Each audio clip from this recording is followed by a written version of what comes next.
est plus profond que les sous-marins et plus grand que tout l'univers. Il dépasse tous mes rêves. Il me connaît, il m'aime avant toute la création. C'est merveilleux de faire partie du plan parfait de Dieu. Mon Dieu est un très grand Dieu. Mon Dieu est un très grand Dieu.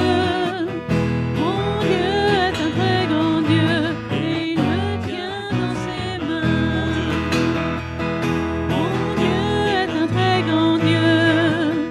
Mon Dieu est un très grand Dieu. Mon Dieu est un très grand Dieu. Et il me tient dans ses mains.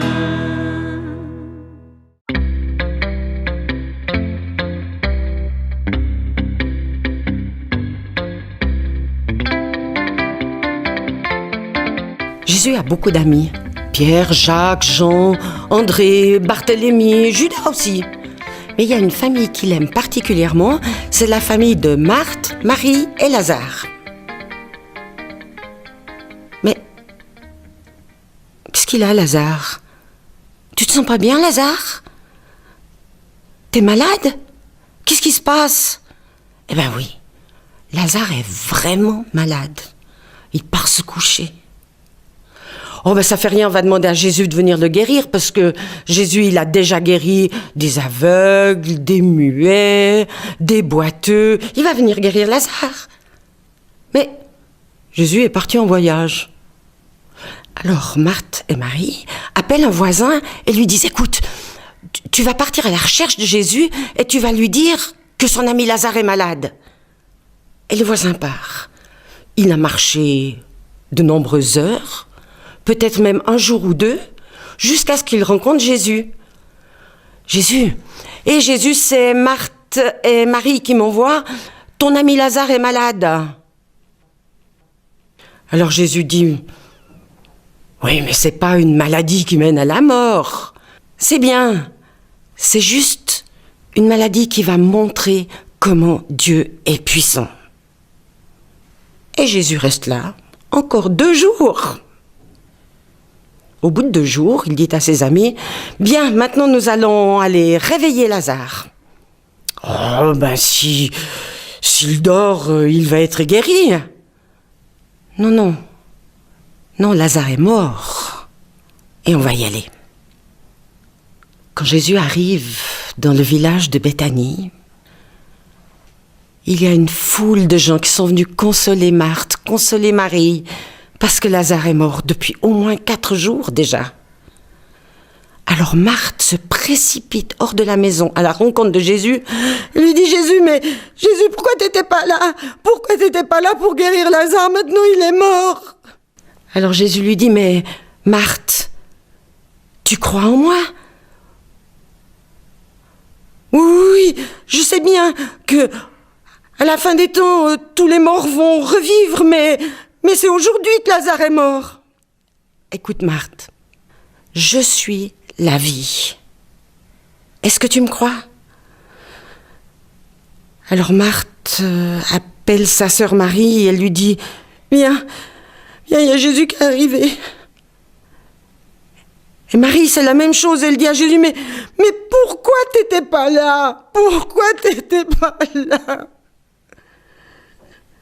Et quand Jésus voit ça, eh ben lui aussi, il pleure. Parce qu'il aime Marthe et parce qu'il aime Marie. Alors il demande, où est-ce que vous l'avez mis? Ben écoute, on l'a mis, tu sais, dans la grotte, là-bas, vers le cimetière, et puis on a mis une grosse pierre devant, et voilà. Alors Jésus et tous les gens qui sont là s'en vont vers cette grotte. Alors Jésus s'adresse à quelqu'un qui n'est pas là, mais qui est là quand même.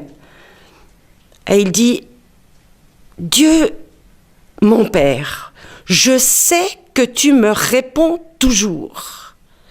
Mais je dis ça pour tous ceux qui sont là autour, afin qu'ils croient en toi et qu'ils croient en moi. Et alors il se tourne vers la grotte et il dit « Lazare, sors !» Alors Marc lui dit « Mais c'est pas possible, il y a 4 jours qu'il est là-dedans, ça sent mauvais, c'est pas possible, tu peux pas faire ça. Lazare, sors !» Alors, il y a quelques voisins qui ont poussé la pierre. Et qu'est-ce qu'on a vu? Le mort, le Lazare qui était mort. Il était là debout, enveloppé avec des tissus, des bandelettes, et qui marche. Alors Jésus dit, mais enlevez-lui tous ces tissus, enlevez-lui toutes ces bandelettes. Et quelle explosion de joie! Vous imaginez? Lazare était vivant, alors on a sauté dans les bras de Lazare, on a sauté dans les bras de Marthe, de Marie, de Jésus, on a fait une fête, mais extraordinaire. Et derrière, il y avait 3 ou 4 personnes qui ne se réjouissaient pas du tout, mais alors pas du tout. C'était des pharisiens. Ils se sont dépêchés de filer chez eux et ils ont commencé à discuter. Mais vous avez vu ce que Jésus a fait? Lazare qui était mort, il est vivant maintenant. Mais c'est pas possible, tout le monde va croire en lui. Et nous, est-ce qu'on va nous prendre en compte? Est-ce qu'on va s'occuper de nous? On va faire Jésus roi d'Israël et puis on aura les Romains sur le dos. On peut pas laisser passer ça. Ça, c'était un truc de trop. Et c'est à partir de ce jour-là qu'ils ont décidé de tuer Jésus.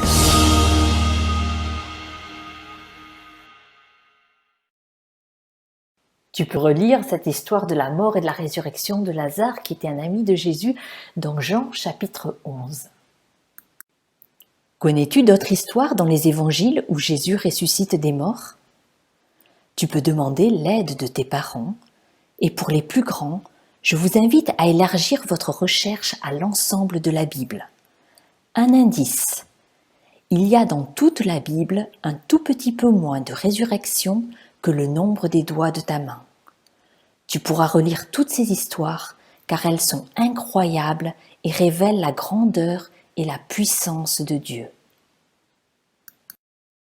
Pour revenir à l'histoire de Lazare que tu viens de visionner, je t'invite à te poser 2 questions.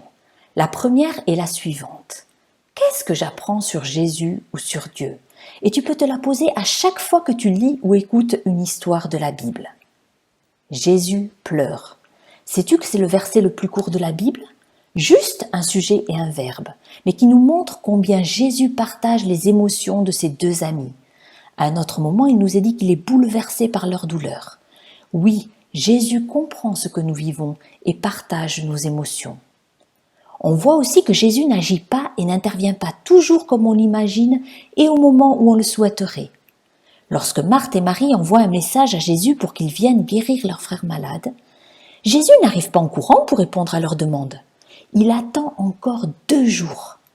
Il n'était pas indifférent, mais il avait un autre plan. Que cette maladie serve pour la gloire de Dieu et que les disciples, Marthe, Marie et les témoins présents, apprennent encore à mieux connaître Jésus, à croire en lui et à compter sur lui. Et puis on voit que Jésus est tout-puissant. Tu as vu dimanche dernier qu'il ordonnait à la tempête de se calmer. Ici, la mort ne lui résiste pas. Il ordonne à Lazare, mort depuis 4 jours, de sortir de sa tombe. Oui, Jésus peut tout. Et enfin, Jésus est la résurrection et la vie. Je crois que c'est le message principal de cette histoire. Lorsqu'on croit en Jésus, il vient habiter en nous. Cette vie divine prend place en nous, elle nous transforme. Et lorsqu'un jour notre corps mourra, nous continuerons de vivre pour toujours avec lui. Peut-être te dis-tu, mais je la connais cette histoire, cela fait plein de fois qu'on me la raconte. Alors je t'invite à poser cette 2e question à Dieu et tu peux le faire à chaque fois que tu liras un passage de la Bible. Jésus, que veux-tu me dire au travers de cette histoire? Ouvre ton cœur, laisse le Saint-Esprit te parler. Tantôt il te parlera par cette partie de l'histoire, Tantôt ce verset prendra une importance particulière dans la situation que tu vis. C'est aussi ça Jésus qui vit en nous. Je vais partager avec toi ce qui m'a parlé aujourd'hui dans cette histoire. Dieu n'est jamais en retard, quelles que soient les situations que nous vivons. Parfois, nous le pensons et le reprochons même à Jésus comme Marthe, Marie et certains témoins au tombeau. « Seigneur, si tu avais été ici, tu aurais pu guérir Lazare, il serait encore vivant. Mais tu es 4 jours en retard et tout espoir a disparu. » Peut-être te retrouves-tu dans une situation semblable à celle de Marthe et Marie ? Tu ne comprends pas, car dans ta difficulté ou tes craintes, tu as prié Dieu, tu lui as peut-être même dit « Au secours, pourquoi attends-tu si longtemps pour me répondre et agir ?» Mais le chemin de Dieu n'est pas le tien ni le mien. Son plan est parfois différent. Comme pour les disciples et Marthe et Marie, il peut utiliser ces moments pour nous faire grandir dans notre relation avec lui. Alors reste pleinement confiant. Dieu est grand, il t'aime et ne t'oublie pas. Et souviens-toi de cette histoire de Lazare lorsque Dieu peut te sembler en retard pour agir. Oui, Dieu fait toutes choses belles en son temps. Bon dimanche et à la semaine prochaine.